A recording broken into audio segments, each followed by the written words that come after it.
Hi there, nice to see you. Thank you for agreeing to do this. As you see, I'm doing my homework. I have actually read it before and greatly enjoyed it.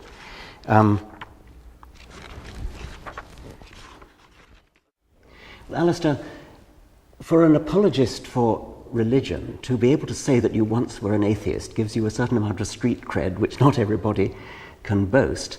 Could you tell me a bit about your journey from that position to where you are now?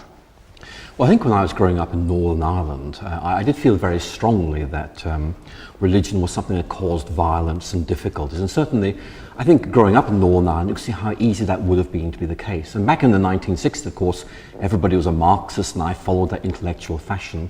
And so it just seemed entirely reasonable to adopt an atheist approach. And of course, at the time, I was studying natural sciences, wanting to go and study chemistry at Oxford. And again, it just seemed to me that the sciences and atheism almost, if you like, rolled into each other in a very intellectually satisfying way. I think when I arrived at Oxford, I began to rethink things. I began to realize they weren't perhaps as straightforward as I thought. And certainly it was at that point that I really began to feel that Christianity offered a better way of seeing things and making sense of things than I'd imagined in the past. Right, thank you.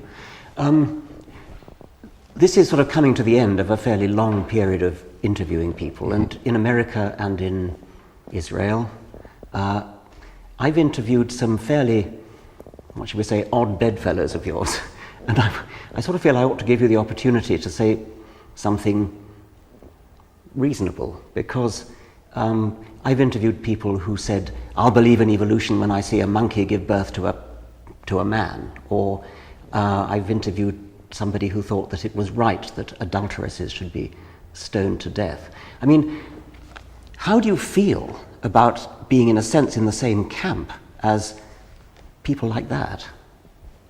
I think any member of a group, whether it's religious or anti-religious, obviously finds themselves in company that they might feel at times rather uneasy about. For example, many atheists would be alarmed at some of the violent ideas you find in other atheists. And I certainly do find myself concerned about some of the more extreme views, some of the more violent views I find amongst religious believers.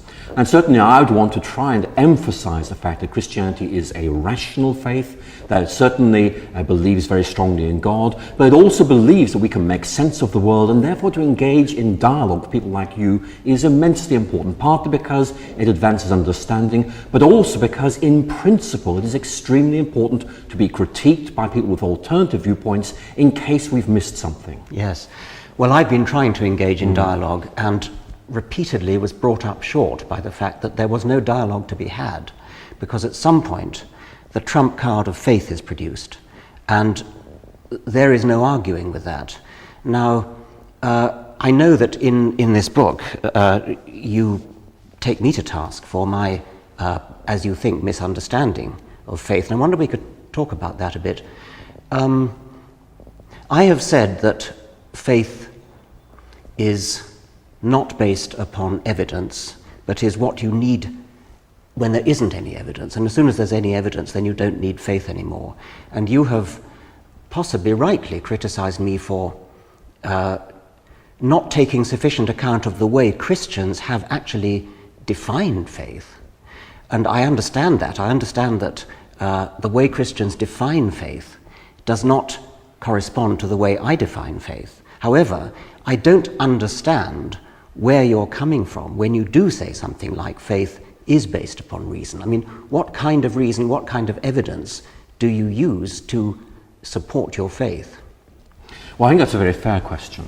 And certainly I'd want to say immediately that we're talking about a slightly different situation than, for example, evidence that the moon orbits the Earth at a certain distance.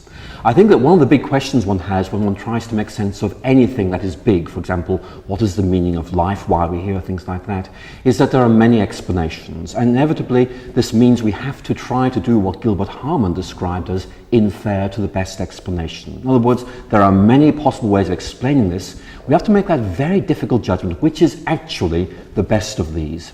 And the real difficulty I find, and certainly I appreciate your concern at this point, is that evidence takes us thus far.